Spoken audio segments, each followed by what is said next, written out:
우리가 믿음 생활을 하지만 가족으로부터 인정받기란 참으로 어려운 일임을 우리 모두가 알고 있습니다. 왜요? 다른 사람에게는, 멀리 있는 사람들에게는 얼마든지 내가 믿음 있는 척 할 수 있지만 내 자녀, 내 배우자 앞에서는 절대 나를 속일 수가 없기 때문입니다. 그러므로 가족으로부터 인정을 받는다, 그 가족에게 믿음의 행위로서 인정받는 사람이 있다고 한다면 그 사람은 무조건 하고 믿을 만한 사람인 거예요. 특히 목사나 장로가 가족에게 그 믿음을 인정받는다면 그는 참으로 신실한 사람임에 틀림없어요. 야고보의 극악한 불신은 예수님을 만난 후에 극선으로 변하여 믿음과 행함이 일치한 신실한 그리스도인이 된 것입니다. 예수님께서 성령으로 잉태하셨지만 자궁만큼은 마리아의 것을 빌려서 태어나셨기에 한 자궁에서 나온 예수님과 야고보는 매우 닮았을 것입니다. 주님을 믿음으로 말과 행동과 인격과 지혜와 겸손까지 예수님처럼 똑같이 닮아버린 야고보를 한번 생각을 해보세요. 마치 예수님을 보는 그 모습, 그 시대의 그리스도인들이 야고보에게 보여지는 예수님의 모습에 얼마나 감동과 위로를 받았겠습니까? 예수님처럼 변화된 야고보가 베드로나 바울보다 더욱 신망을 받았기에 그가 초대교회의 지도자가 되어 있고 그에게 신에게, 하나님에게 쓰고 있는 에이세임이 들어가다를 사용하고 있게 된 겁니다. 하지만 여기서 또 다른 질문이 제기됩니다.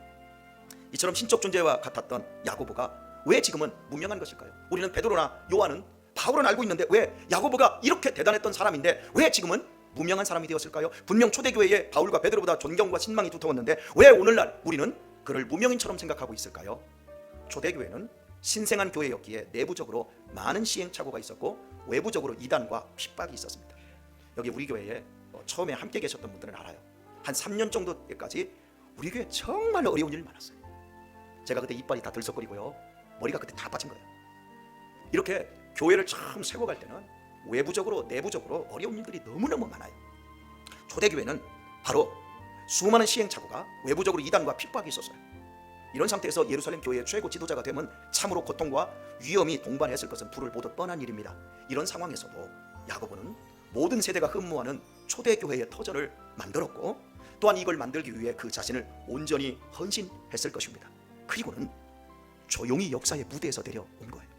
즉 그 자신이 행함을 강조한 것처럼 하늘에 썩는 미랄이 된 거예요.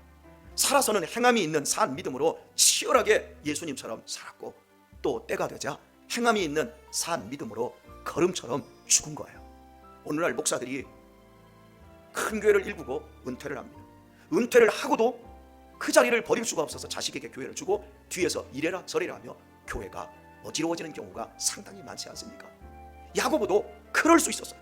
그가 만약 종교 권력을 이용하여 끝까지 지배하려 들었다면 초대교회는 상당한 혼란을 겪어야 했을 것입니다. 그러나 야고보는 비움과 내려놓음으로 초대교회의 좋은 걸음으로 사라진 거예요. 그는 과연 예수님의 친동생다웠습니다. 불신자 야고보가 이 정도까지 변하여 아름다운 삶을 살았다는 것은 우리에게 얼마나 큰 위로를 줍니까? 저는 우리 중에도 거의 대부분이 오늘 본문에서 불신하고 또 형을 미쳤다고 했던 예수님의 형제들과 같은 자리에서 있었다고 생각을 합니다. 저 역시 그러했기 때문입니다. 그런데 지금 어떻습니까? 주님을 구주로 믿으며 그분을 따르고자 전력을 기울이고 있지 않습니까? 어떻게 우리가 이렇게 된 것입니까? 우리에게도 주님의 은혜가 임하였기 때문인 겁니다. 교우 여러분, 틀림없이 주님의 은혜가 나에게도 임했음을 믿으십니까? 그렇다면 오늘 우리는 야고보의 권면을 들어야 합니다. 행함이 없는 믿음은 죽은 것이다, 가짜다. 우리는 이제 살아서는 야고보처럼 치열한 삶으로 내 믿음을 증명하고 죽어서는 거듭됨으로 믿음을 증명할 수 있어야 합니다.